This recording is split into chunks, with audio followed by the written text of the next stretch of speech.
जय माता दी। ओम नमः शिवाय। भगवान भोलेनाथ माता जी की कृपा आप पर और आपके परिवार पर सदा सर्वदा बनी रहे।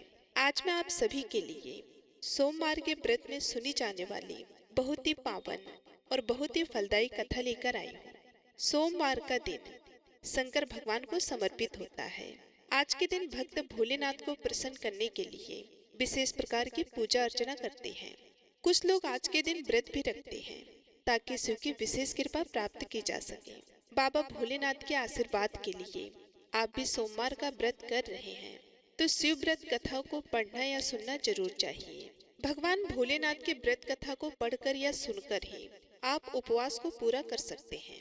और जो लोग भी सोमवार का व्रत रखते हैं उनको पूरे विधि और विधान के साथ सोमवार का व्रत का पालन करना चाहिए। नारद पुराण के अनुसार सोमवार व्रत में व्यक्ति को प्रातः स्नान करके शिव जी को जल और बेलपत्र चढ़ाना चाहिए तथा शिव गौरी की पूजा करनी चाहिए। शिव पूजन के बाद सोमवार व्रत कथा सुननी चाहिए। इसके बाद केवल एक ही समय भोजन करना चाहिए। साधारण रूप से सोमवार का व्रत दिन के तीसरे दिन तक होता है, मतलब शाम तक रखा जाता है। सोमवार व्रत 3 प्रकार का होता है: प्रति सोमवार व्रत, सौम्य प्रदोष व्रत और 16 सोमवार का व्रत। इन सभी व्रतों के लिए एक ही विधि होती है। अब आइए सुनते हैं सोमवार व्रत की कथा।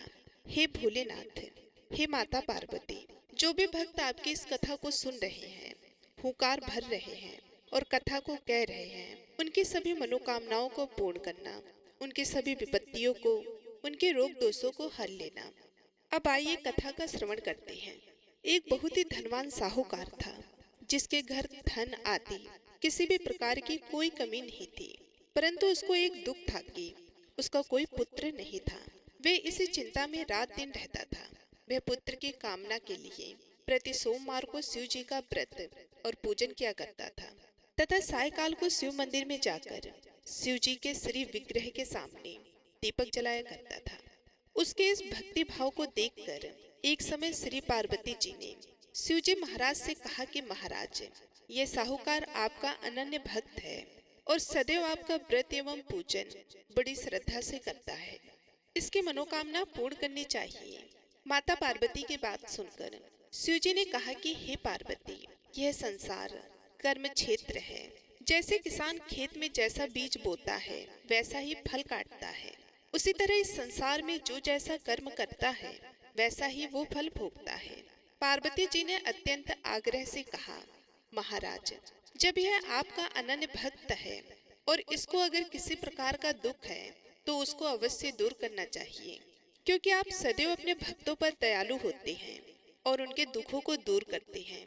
यदि आप ऐसा नहीं करेंगे तो मनुष्य आपकी सेवा तथा व्रत क्यों करेंगे। प्रिय भक्तों, पार्वती जी का ऐसा आग्रह देख शिव जी महाराज कहने लगे कि हे पार्वती, इसके कोई पुत्र नहीं है। इसी चिंता में यह अति दुखी रहता है। इसके भाग्य में पुत्र न होने पर भी मैं इसको पुत्र की प्राप्ति का वर देता हूँ, परंतु यह पुत्र केवल 12 वर्ष तक जीवित रहेगा। इसके पश्चात में मृत्यु को प्राप्त हो जाएगा। इससे अधिक मैं और कुछ इसके लिए नहीं कर सकता। यह सब बातें साहूकार सुन रहा था।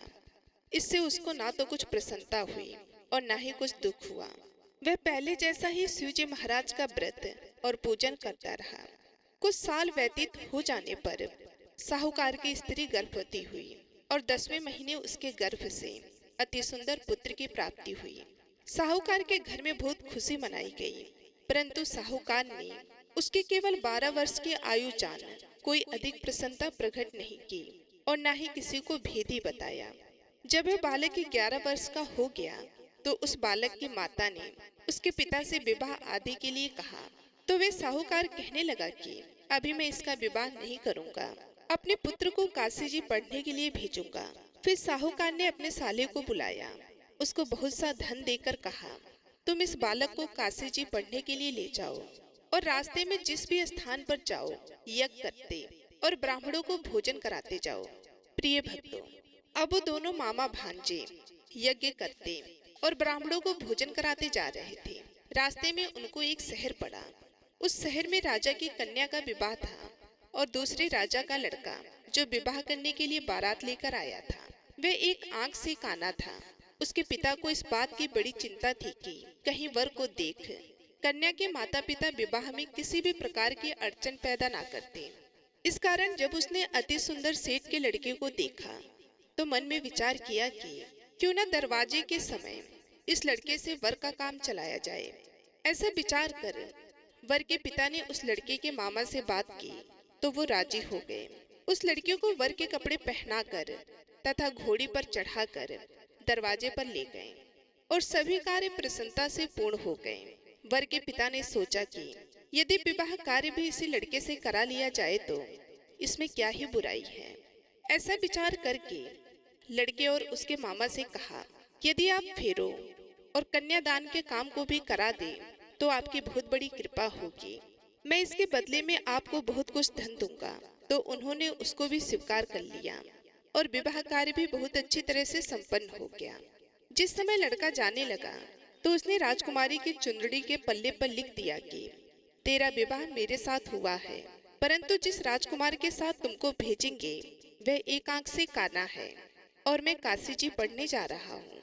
लड़के के जाने के पश्चात उस राजकुमारी ने जब अपनी चुंदड़ी पर ऐसा लिखा हुआ पाया तो उसने राजकुमार के साथ जाने से मना कर दिया और कहा कि यह मेरा पति नहीं है, मेरा विवाह इसके साथ नहीं हुआ है, वह तो काशी जी पढ़ने गया है।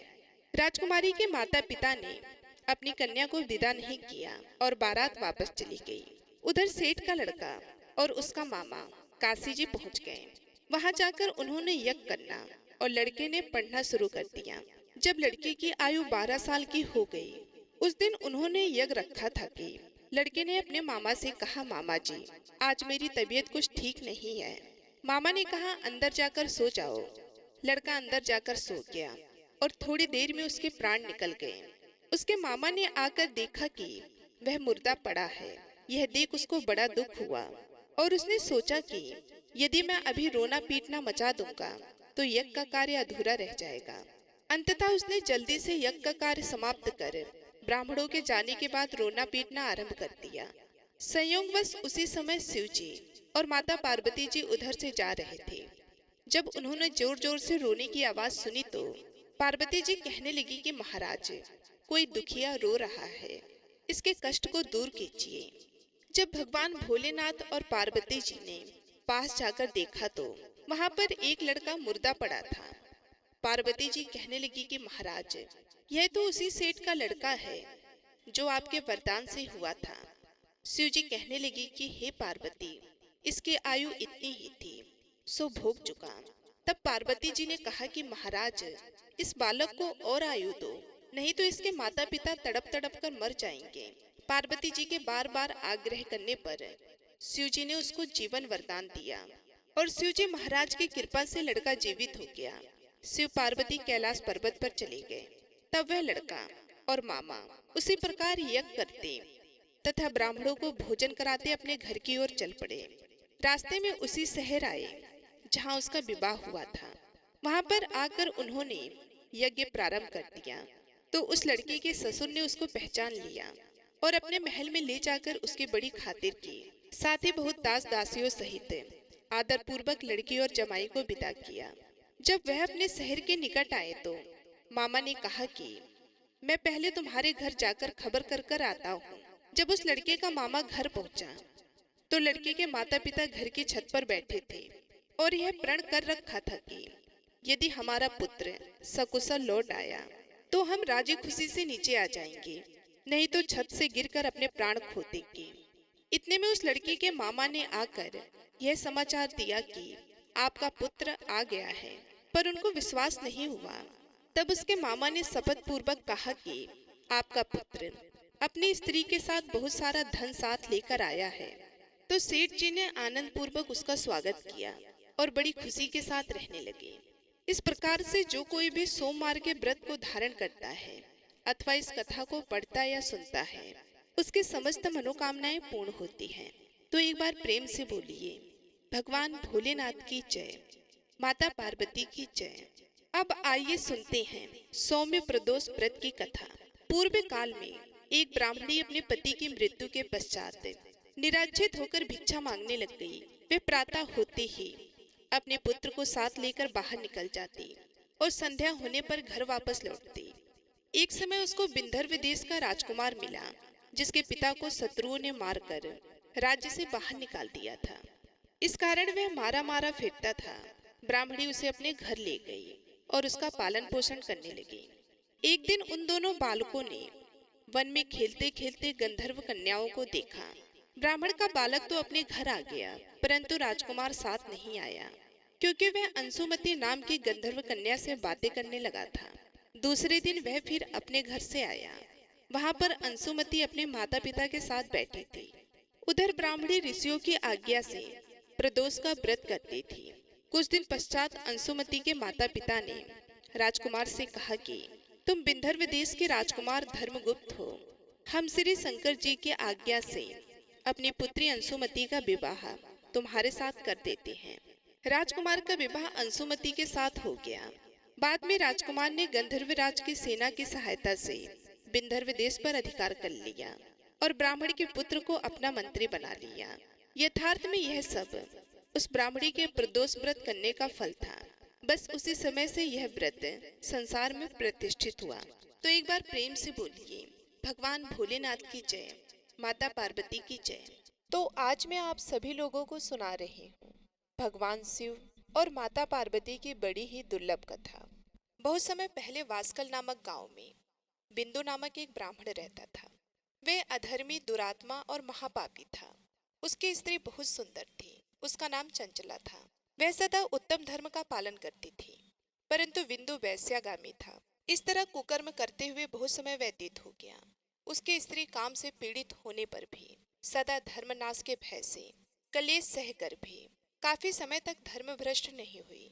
परंतु आगे चलकर वह भी अपने दुराचारी पति के आचरण से प्रभावित होकर दुराचारी और अपने धर्म से विमुख हो गई। इस तरह दुराचार में डूबे हुए उन पति पत्नी का बहुत सा समय व्यर्थ बीत गया। वैश्यागामी दूषित बुद्धि वाला वह दुष्ट ब्राह्मण बिंदुकुरु में चला गया। बहुत समय तक नरक के दुखों को भोग कर वे मूढ़ बुद्धि पापी बिंद पर्वत पर भयंकर पिचास हुआ। इधर उस दुराचारी बिंदु के मर जाने पर वह चंचला नामक स्त्री बहुत समय तक पुत्रों के साथ अपने घर में रहती रही। पति की मृत्यु के बाद वह भी अपने धर्म से गिरकर पर पुरुषों का संग करने लगी थी। कहते हैं कि सती विपत्ति में भी अपने धर्म का पालन करना नहीं छोड़ती। यही तो तप है। कठिन तो होता है, लेकिन इसका फल बहुत मीठा होता है।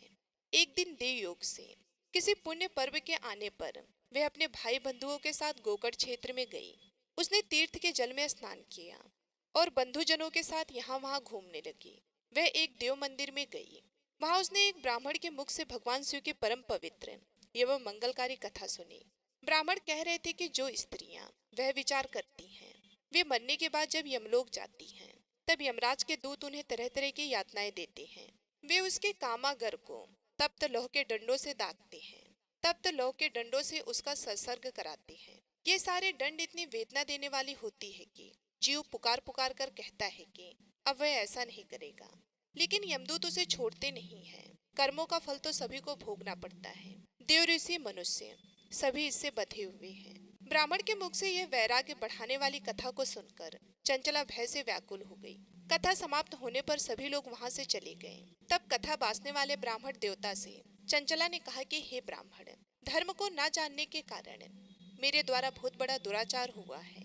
हे स्वामी, मेरे ऊपर कृपा करके मेरा उद्धार कीजिए। आपके प्रवचन को सुनकर मुझे इस संसार से वैराग्य हो गया है। मुझ मूर्छित वाली पापनी को धिक्कार है। मैं निंदा के योग्य हूँ। मैं बुरे विषयों में फंसकर अपने धर्म से विमुख हो गई थी। कौन मुझ जैसे को कुकर्म में मन लगाने वाली पापनी का साथ देगा? जब यमदूत मेरे गले में फंदा डालकर मुझे बांध कर ले जाएंगे और नरक में मेरे शरीर के टुकड़े करेंगे, तब मैं कैसे उन महायातनाओं को सहन कर पाऊंगी? मैं सब प्रकार से नष्ट हो गई हूँ, क्योंकि अभी तक मैं हर तरह से पाप में डूबी रही हूँ। हे ब्राह्मण, आप मेरे गुरु हैं, आप ही मेरे माता पिता हैं। मैं आपके शरण में आई हूँ। मुझ अबला का अब आप ही उद्धार कीजिए। इस प्रकार विलाप करती हुई चंचला ब्राह्मण देवता के चरणों में गिर पड़ी। तभी ब्राह्मण ने उसे कृपा पूर्वक उठाया और इस प्रकार कहा कि नारी, तुम सौभाग्यशाली हो, जो भगवान शंकर की कृपा से तुमने वैराग्यपूर्ण ये कथा सुनी है और कथा को सुनकर समय से अपनी गलती का एहसास कर लिया है। तुम डरो मत और भगवान शिव की शरण में जाओ।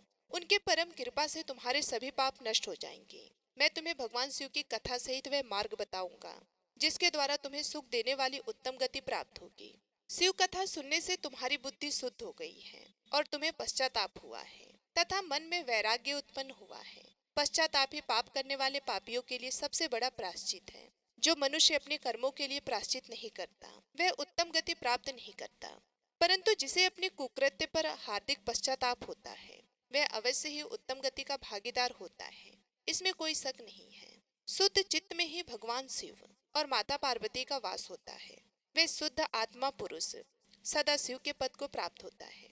इस कथा का श्रवण सभी मनुष्यों के लिए कल्याणकारी है, अतः इसकी आराधना और सेवा करनी चाहिए। हे ब्राह्मण पत्नी, तुम अन्य विषयों से अपने मन को हटाकर भगवान शंकर की इस परम पावन कथा को सुनो। इससे तुम्हारे चित्त की शुद्धि होगी और तुम्हें मोक्ष की प्राप्ति होगी।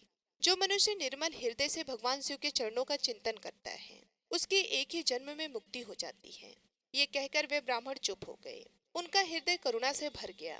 वे ध्यान में मग्न हो गए। ब्राह्मण का यह उपदेश सुनकर चंचला के नेत्रों में आनंद के आंसू छलक आए।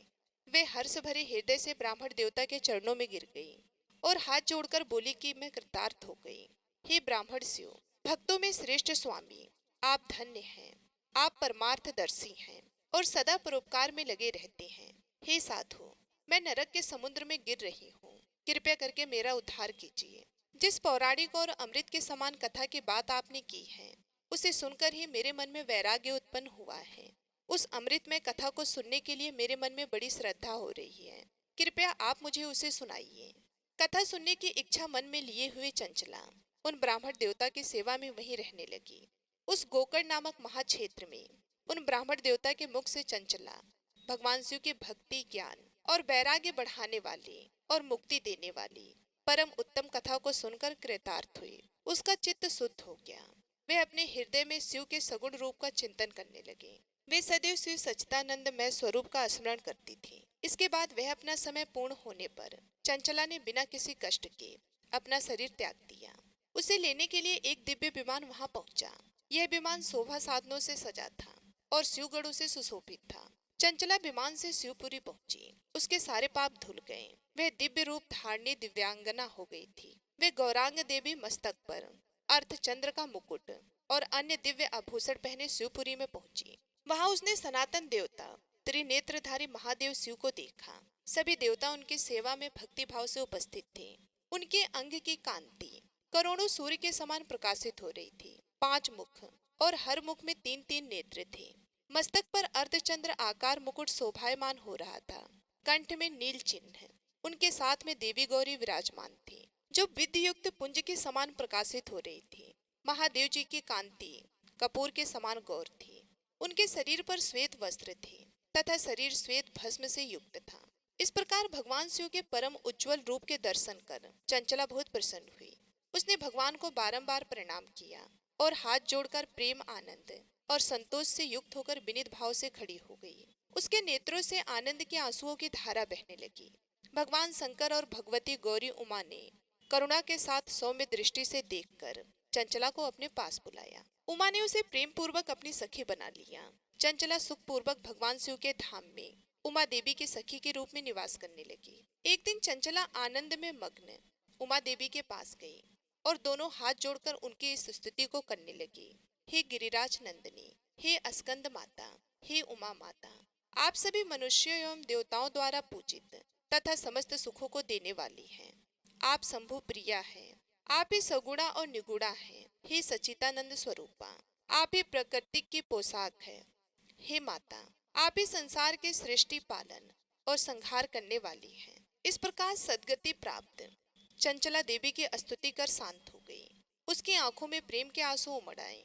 तब शंकर प्रिय भक्त वत्सला उमा देवी ने बड़ी प्रेम से चंचला को चुप कराते हुए कहा कि सखी चंचला, मैं तुम्हारी इस स्तुति से प्रसन्न हूँ। बोलो क्या वर मांगती हो। तब चंचला बोली कि हे गिरिराज कुमारी, मेरे पति बिंदु इस समय कहाँ हैं? उनकी स्थिति कैसी है, मुझे बताइए और कुछ उपाय कीजिए ताकि हम फिर से मिल सकें। हे महादेवी, मेरे पति एक शूद्र जाति वैश्य के प्रति आसक्त थे और पाप में ही डूबे रहते थे। गिरिजा बोली, बेटी तुम्हारा पति विंदु पापी था, उसका अंत बड़ा भयानक हुआ। वैश्य का उपभोग करने के कारण वे मूर्ख नरक में अनेक वर्षों तक अनेक प्रकार के दुख भोग कर अब शेष पाप को भोगने के लिए विंध्य पर्वत पर पिशाच की योनि में रह रहा है। और वे दुष्ट वहीं वायु पीकर रहता है और सभी प्रकार के कष्ट सहता है। गौरी देवी की यह बात सुनकर चंचला अत्यंत दुखी हो गई।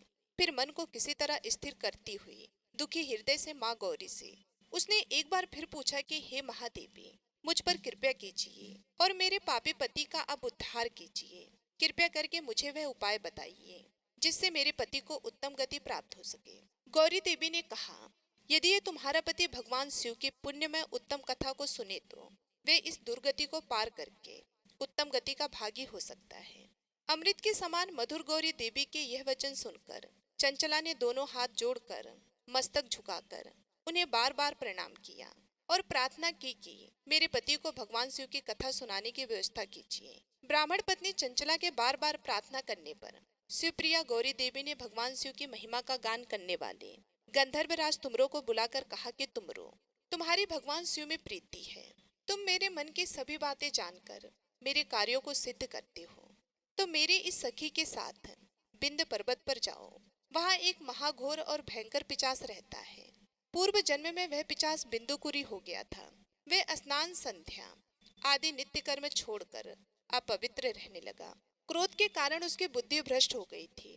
दुर्जनों से उसकी मित्रता तथा सज्जनों से द्वेष बढ़ गया था।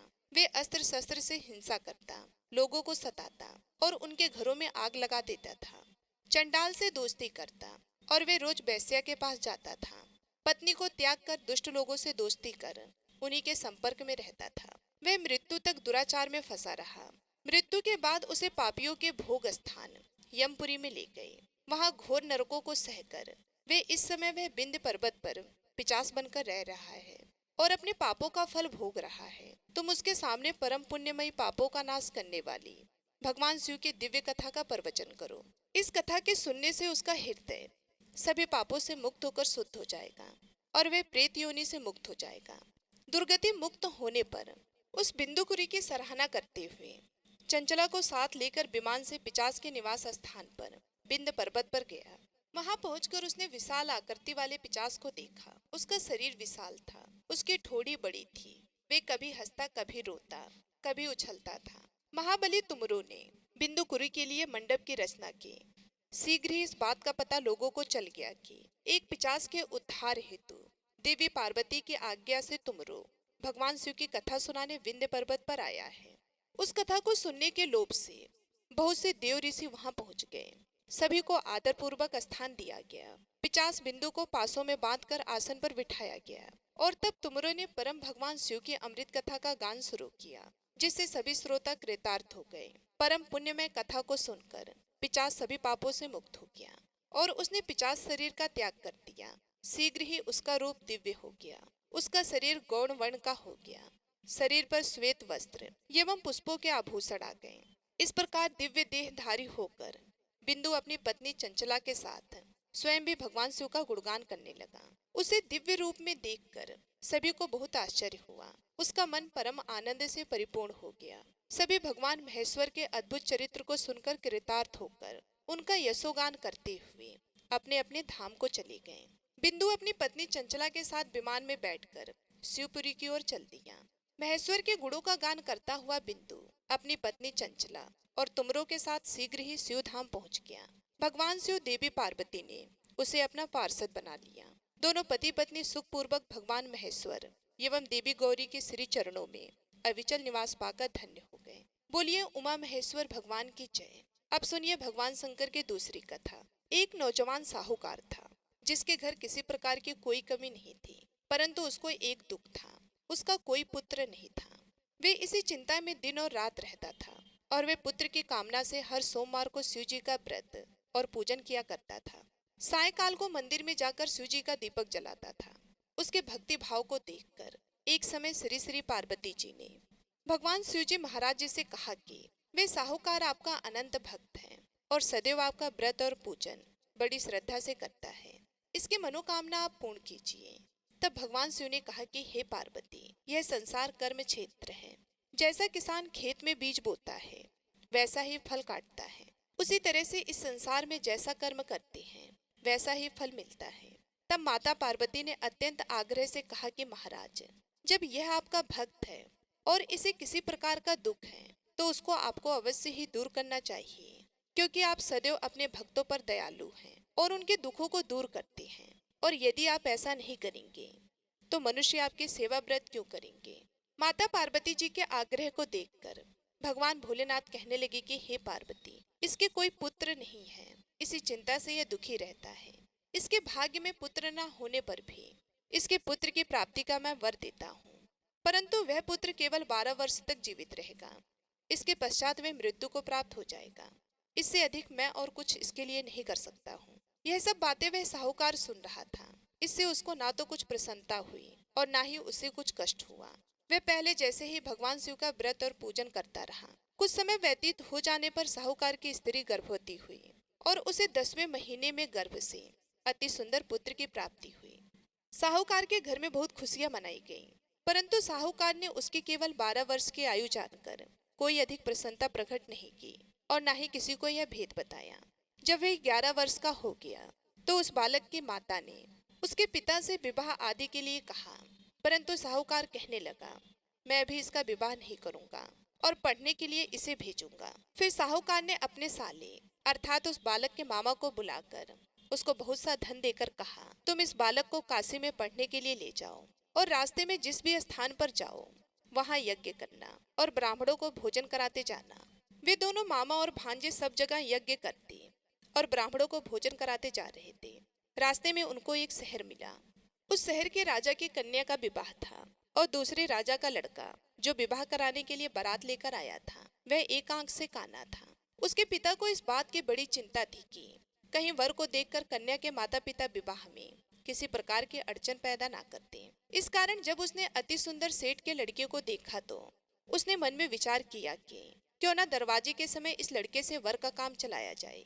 ऐसा विचार करके वर के पिता ने उस लड़के और मामा से बात की तो वे दोनों राजी हो गए। फिर उस लड़के को वर के कपड़े पहनाकर और घोड़े पर चढ़ाकर दरवाजे पर ले गए और बड़ी सुंदरता से सब कार्य संपन्न हो गए।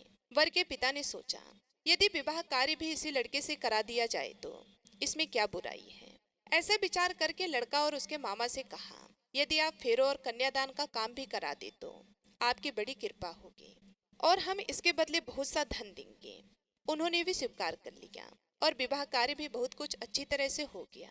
परंतु जिस समय लड़का जाने लगा तो उसने राजकुमारी की चुन्नी के पल्ले पर लिख दिया कि तेरा विवाह मेरे साथ हुआ है, परंतु जिस राजकुमार के साथ तुमको भेजेंगे वह एक आंख से काना है। मैं तो काशी जी पढ़ने जा रहा हूँ। उस राजकुमारी ने जब अपनी चुन्नी पर ऐसा लिखा हुआ देखा तो उसने राजकुमार के साथ जाने से मना कर दिया और कहा कि यह मेरा पति नहीं है, मेरा विवाह इसके साथ नहीं हुआ है, वह तो काशी जी पढ़ने गया है। राजकुमारी के माता पिता ने अपनी कन्या को विदा नहीं किया और बारात वापस चली गई। इधर वे सेठ का लड़का और उसका मामा काशी जी पहुंच गए। वहां जाकर उन्होंने यज्ञ करना और लड़के ने पढ़ना शुरू कर दिया। जब लड़के की आयु 12 साल की हो गई तब एक दिन उन्होंने यज्ञ रच रखा था कि लड़के ने अपने मामा से कहा कि आज तो मेरी तबीयत ठीक नहीं है। मामा ने कहा अंदर जाकर सो जाओ। जब लड़का अंदर जाकर सो गया और थोड़ी देर में उसके प्राण निकल गए। जब उसके मामा ने आकर देखा तो वह तो मुर्दा पड़ा है, तो उनको बहुत दुख हुआ और उन्होंने सोचा कि मैं अभी यदि रोना पीटना मचा दूंगा तो यज्ञ का कार्य अधूरा रह जाएगा। अतः उन्होंने जल्दी से यज्ञ का कार्य समाप्त करके ब्राह्मणों को जाने के बाद रोना पीटना आरंभ कर दिया। संयोगवश उसी समय माता पार्वती और शिव जी उधर से ही जा रहे थे। पार्वती जी कहने लगी कि हे महादेव, कोई दुखियारा रो रहा है, इसके कष्टों को आप ही दूर करो। तब भगवान शिव बोले, इसकी आयु इतनी ही थी, सो ये भोग चुका है। माता पार्वती ने कहा कि महाराज, कृपया करके इस बालक को और आयु दे दो, नहीं तो इसके माता पिता तड़प तड़प कर मर जाएंगे। पार्वती जी के इस प्रकार बार बार आग्रह करने पर भगवान शिव ने उसे जीवित होने का वरदान दे दिया और शिव की कृपा से लड़का जीवित हो गया। शिव जी और माता पार्वती जी कैलाश पर्वत पर चले गए। तब इस प्रकार यज्ञ करते हुए लड़का और उसके मामा अपने घर की ओर चल पड़े। रास्ते में उसी शहर में गए जहाँ उसका विवाह हुआ था और वहीं पर आकर यज्ञ किया तो लड़के के ससुर ने उसे पहचान लिया और अपने महल में ले जाकर बहुत धूमधाम के साथ दास दासियों सहित आदर पूर्वक लड़की और जमाई को विदा किया। जब वह अपने शहर के निकट आए तो मामा ने कहा, मैं पहले तुम्हारे घर जाकर सबको खबर करके आता हूँ। उस समय लड़के के माता पिता अपने घर की छत पर बैठे हुए थे और उन्होंने यह प्रण कर रखा था कि यदि हमारा पुत्र सकुशल घर आएगा तो राजी खुशी नीचे उतर कर आ जाएंगे, नहीं तो छत से गिरकर अपने प्राण खो देंगे। इतने में उस लड़के के मामा ने जाकर यह समाचार दिया कि आपका पुत्र आ गया है, परंतु उनको विश्वास नहीं हुआ। तब उसके मामा ने शपथ पूर्वक कहा कि आपका पुत्र अपनी स्त्री के साथ बहुत सारा धन लेकर आया है। तो सेठ ने आनंद के साथ उसका स्वागत किया और बड़ी प्रसन्नता से रहने लगे। इस प्रकार जो भी व्यक्ति सोमवार का व्रत करता है अथवा इस कथा को पढ़ता है या सुनता है, भगवान भोलेनाथ उसके सभी दुखों को दूर करके उसकी समस्त मनोकामनाओं को पूर्ण करते हैं। बड़ी ही श्रद्धा और भक्ति के साथ अब आप सुनिए सोमवार की दूसरी कथा। एक बार की बात है, माता पार्वती शिव जी को पति के रूप में प्राप्त करने के लिए घोर तप कर रही थी। उनके तप को देखकर देवताओं ने शिव जी से देवी की मनोकामना को पूर्ण करने की प्रार्थना की। शिव जी ने पार्वती जी की परीक्षा लेने के लिए सप्त ऋषियों को भेजा। सप्त ऋषियों ने शिव जी के सैकड़ों अवगुण गिनाए, पर पार्वती जी को महादेव जी के अलावा किसी और से विवाह मंजूर नहीं था। तब शंकर जी ने स्वयं पार्वती जी की परीक्षा लेने की ठानी। तब भगवान शंकर स्वयं प्रकट हुए और पार्वती जी को वरदान देकर अंतर ध्यान हुए। इतने में पार्वती माता जहाँ पर तप कर रही थी वहीं पास में तालाब में मगरमच्छ ने एक लड़के को पकड़ लिया। लड़का जान बचाने के लिए चिल्लाने लगा। तब पार्वती जी से उस बच्चे की चीख सुनी नहीं गई। द्रवित होकर वे तालाब पर पहुंची। वहां देखा कि मगरमच्छ लड़के को तालाब के अंदर खींच करके ले जा रहा था। लड़के ने देवी को देखकर कहा कि मेरी माता और पिता और भाई बंधु कोई नहीं है, आप मेरी रक्षा करें। तो पार्वती जी ने कहा कि मगरमच्छ, इस लड़के को छोड़ दो। मगरमच्छ बोला, दिन के छठे पहर में जो मुझे मिलता है मैं उसे अपना आहार समझकर स्वीकार कर लेता हूँ, यह मेरा नियम है। ब्रह्मदेव ने दिन के छठे पहर में इस लड़के को मेरे लिए भेजा है, तो मैं इसे क्यों छोड़ूं? पार्वती जी ने विनती की कि तुम इसे छोड़ दो, बदले में तुम्हें जो चाहिए वह मुझसे कहो। तो मगरमच्छ बोला कि एक शर्त पर मैं इसे छोड़ूंगा। आपने तप करके महादेव जी से जो वरदान लिया है, यदि उस तप का फल मुझे दे दो तो मैं इसे छोड़ दूंगा। पार्वती जी तुरंत तैयार हो गई। उन्होंने कहा, मैं अपने तप का फल तुम्हें देने को तैयार हूँ, लेकिन तुम इस बालक को छोड़ दो। मगरमच्छ ने समझाया, सोच लो देवी, जोश में आकर संकल्प मत करो। हजारों वर्षों तक जैसा तप किया है वैसा देवताओं के लिए भी संभव नहीं है। उसका सारा फल इस बालक के प्राणों के बदले चला जाएगा। पार्वती जी ने कहा कि मेरा निश्चय पक्का है, मैं तुम्हें अपने तप का फल देती हूँ, तुम इसको जीवन दे दो। मगरमच्छ ने पार्वती जी से तप दान करने का संकल्प करवाया।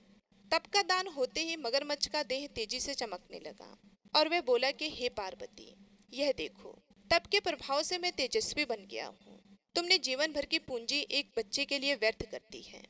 चाहो तो अपनी भूल सुधारने का एक मौका और दे सकता हूँ। तब पार्वती जी ने कहा कि हे ग्रह, तब तो मैं पुनः कर सकती हूँ, किंतु यदि तुम इस लड़के को निगल जाते तो इसका जीवन वापस नहीं मिल सकता था। देखते ही देखते वह लड़का अदृश्य हो गया और मगरमच्छ भी लुप्त हो गया।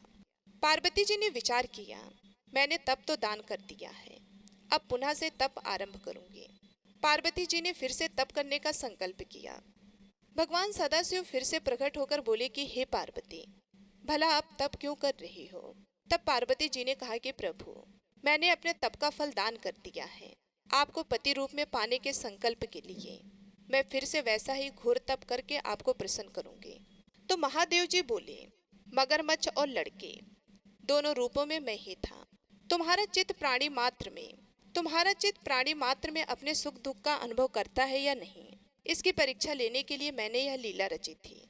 अनेक रूपों में दिखने वाला मैं एक ही हूँ और अनेक शरीरों से अलग निर्विकार हूँ। तुमने अपना तप मुझे ही दिया है, इसलिए अब और तप करने की कोई आवश्यकता नहीं है।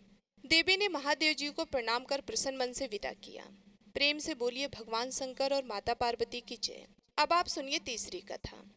एक बार नारद जी ने भोलेनाथ जी की स्तुति करके पूछा कि प्रभु, आपको प्रसन्न करने के लिए सबसे उत्तम और सुलभ साधन क्या है?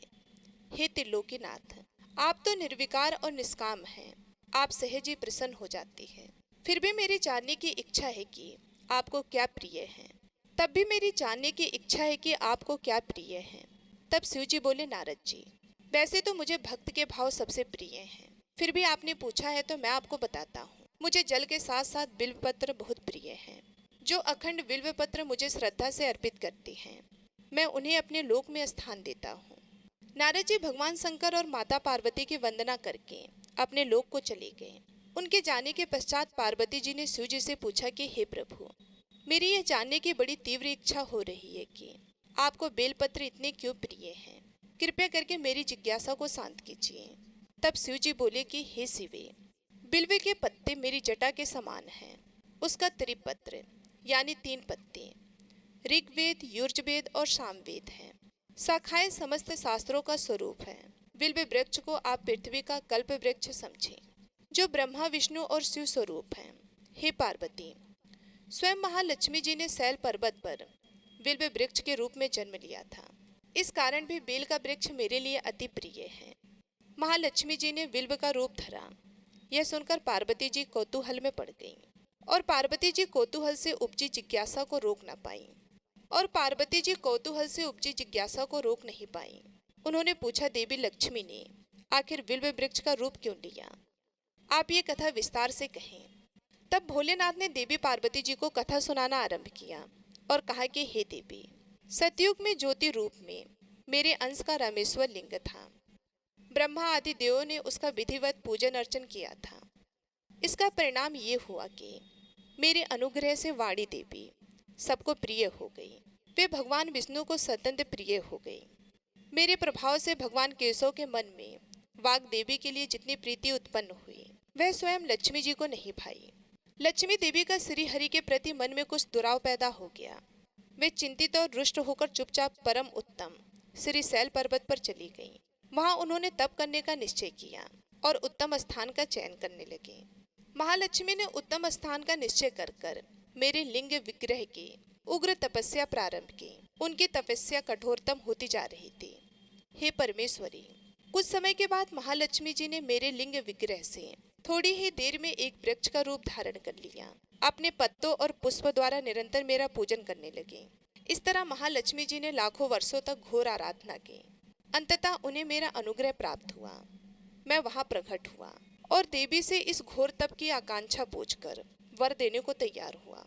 महालक्ष्मी जी ने मांगा कि श्री हरि के हृदय में मेरे भाव से वाग देवी के लिए जो स्नेह हुआ है वह समाप्त हो जाए। तब शिव जी बोले, मैंने महालक्ष्मी जी को समझाया, श्री हरि के हृदय में आपके अतिरिक्त किसी और के लिए कोई प्रेम नहीं है। वाग देवी के प्रति उनका प्रेम नहीं अपितु श्रद्धा है। यह सुनकर लक्ष्मी जी प्रसन्न हो गई और पुनः श्री विष्णु के हृदय में स्थित होकर निरंतर उनके साथ विहार करने लगी। हे पार्वती, महालक्ष्मी के हृदय का एक बड़ा विकार इस प्रकार दूर हो गया। इस कारण हरिप्रिया उसी वृक्ष रूप में सर्वदा अतिशय भक्ति से भरकर यत्नपूर्वक मेरी पूजा करने लगी। हे पार्वती, इसी कारण बिल्व का वृक्ष, उसके पत्ते, फल फूल आदि मुझे बहुत प्रिय हैं। मैं निर्जन स्थान में बिल्व वृक्ष का आश्रय लेकर रहता हूँ। बेल वृक्ष को सदा सर्व तीर्थ में एवं सर्व देवम मानना चाहिए। बिल्व पत्र, बिल्व फूल, बिल्व वृक्ष अथवा बिल्व के चंदन से जो मेरा पूजन करता है वह भक्त मेरा अति प्रिय है। बिल्व वृक्ष को शिव के समान ही समझे, वह मेरा शरीर है। जो बिल्व पर चंदन से मेरा नाम अंकित करके मुझे अर्पण करता है, मैं उसे सभी पापों से मुक्त करके अपने लोक में स्थान देता हूँ। हे देवी, उस व्यक्ति को स्वयं लक्ष्मी जी भी नमस्कार करती हैं जो मेरा पूजन करते हैं। जो बिल्व मूल में प्राण छोड़ता है उसको रुद्र देह प्राप्त होता है और ऐसे मनुष्यों पर सदैव ही माता लक्ष्मी की कृपा रहती है और साथ ही साथ भगवान नारायण की भी कृपा उन पर सदैव बनी रहती है। तो प्रेम से बोलिए भगवान शिव और माता पार्वती की जय।